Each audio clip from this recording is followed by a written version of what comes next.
For a long time, watching anime dubbed was considered a sin, a mark of someone who didn't take it seriously. And honestly, a lot of the time, the dub gave people every reason to feel that way. Damn it! Don't leave me! What's up everyone, welcome back. Today we're talking about the evolution of dubbing in anime, where it started, why it earned its reputation, why certain exceptions somehow worked anyway, and why recent dubs are making even people like me, someone who watches almost exclusively sub, stop and pay attention. Now, this isn't a sub versus dub war video. We're not doing that. This is about something more interesting. How an entire branch of anime production went from something people genuinely couldn't take seriously to something that's starting to stand on its own. First, let me tell you how I actually came up watching anime, because I think it's more common than people admit. I wasn't sitting there choosing between sub and dub like some informed consumer making a deliberate decision. I was a kid on free websites that didn't ask for a subscription, didn't require a card, and loaded whatever version they had available. Crunchyroll wasn't readily accessible. Buying anything wasn't an option, so the website decided for me. Most of the time that meant sub. Occasionally it meant dub. And I didn't have strong opinions about it because I was just happy the thing was loading.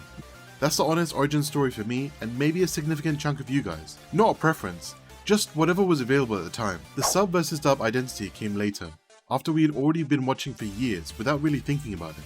So here's the thing that nobody who grew up on dub really wants to fully acknowledge. A lot of it was genuinely difficult to take seriously, and the reason was immersion. The 4Kids dub of One Piece is a core example of what I'm talking about. Take a look at this clip and see for yourselves. No one's ever had the guts to enter the fire, Pearl. Please, you think that a chef is afraid of a couple of flames? Oh, come on! Drop the tough guy act! How about I drop you? I'm sure you get what I mean. Something just doesn't connect. It pulls you out of that immersion, and once that happens, it's hard to go back in. This wasn't a small problem, it was baked into a lot of anime. The goal was for it to be English.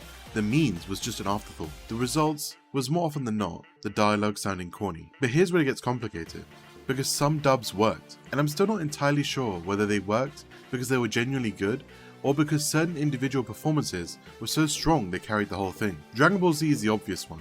For me, Goku's Japanese voice was a bit too squeaky. I mean, listen to this and feel free to form your own opinion.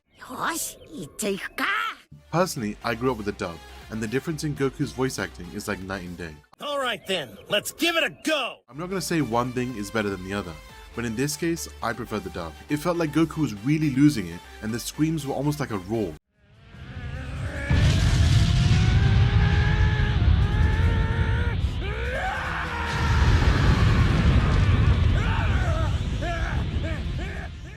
It filled everyone with adrenaline as they watched him transform. Same with Yu-Gi-Oh! Yugi's English voice was legendary, especially considering the range he has. It should have been me, not him! Don't write that victory speech just yet, Devlin! This game's not over! Go, dice roll! You'd think there were two different voice actors. It has gravity, it has presence. When he speaks, you feel it in a way that has nothing to do with the original, and everything to do with what that specific actor brought to the role. But like I said, the dub chose me. The nostalgia is real, and it probably influences how I receive those performances now. Would I feel the same way if I'd watched them subbed first? I don't know. And I think that's worth saying. While we're here, let's address the actual debate, because there's a version of it that makes sense, and then one that's just gatekeeping. If you're watching something dubbed and the dialogue feels wooden or cringe or just off, that's an experience and it's valid. But what you need to understand in that situation is that you're not watching the original performance. You're watching a translation of it, voiced by different people, under different production conditions.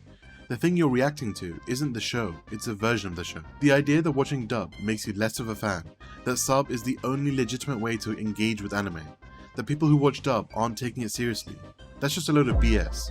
If you're watching it, enjoying it, and actually engaging with the story, then that's the whole point. The language it's delivered in doesn't change whether it's doing something for you. At the end of the day, if you're enjoying the series while watching it dubbed, then that's all that matters. Full stop. Now here's the part that actually made me want to make this video. I watch almost everything subbed. That's just my default. But recently, I've been coming across clips and edits online that use the dub, and something sounds different. Frieren, Witch Hat Atelier. These are shows where the dub genuinely sounds good in a way I wasn't expecting. And I'm not saying just good for a dub, but actually just good in general. The voices don't sound overly American. There's something more happening, like the casting is actually thinking about what fits the tone and the world of the show, rather than just filling the role with whoever was available. You hear the regional distinctions in voices, different textures, a more intentional approach to matching character to performance. And then there's Alex Lee, whose performance as Sung Jin-woo has become genuinely talked about in the same conversation as the original. So now I want to know if the hunters are ready to be preyed upon. Now, I'm not deep enough into the recent dubs to make sweeping declarations about all of it, but what I've heard suggests something has shifted. Like the people making these dubs started actually caring whether it served the show rather than just whether it was deliverable. So why is dub seemingly getting better right now? Well, part of it is the industry growing up. Anime is no longer a niche import that's just dubbed for a quick buck. It's become opinionated and has access to the original version with a single click. You can't get away with a lazy dub anymore because the comparison is right there. People find it and talk about it. Part of it is the talent pool expanding. Voice acting and anime dubbing has developed significantly as a profession.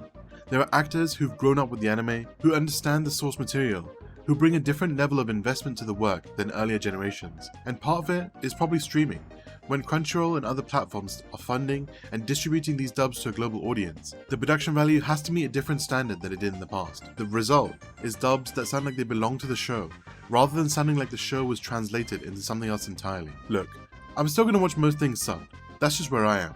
But something has genuinely shifted in how English dubs are being made, and I think it deserves to be acknowledged, rather than dismissed by part of the community that decided years ago that dub was never going to be worth taking seriously. I'm getting to a point where I'm considering rewatching certain series just to experience the dub as well. The 4Kids One Piece dub wasn't great.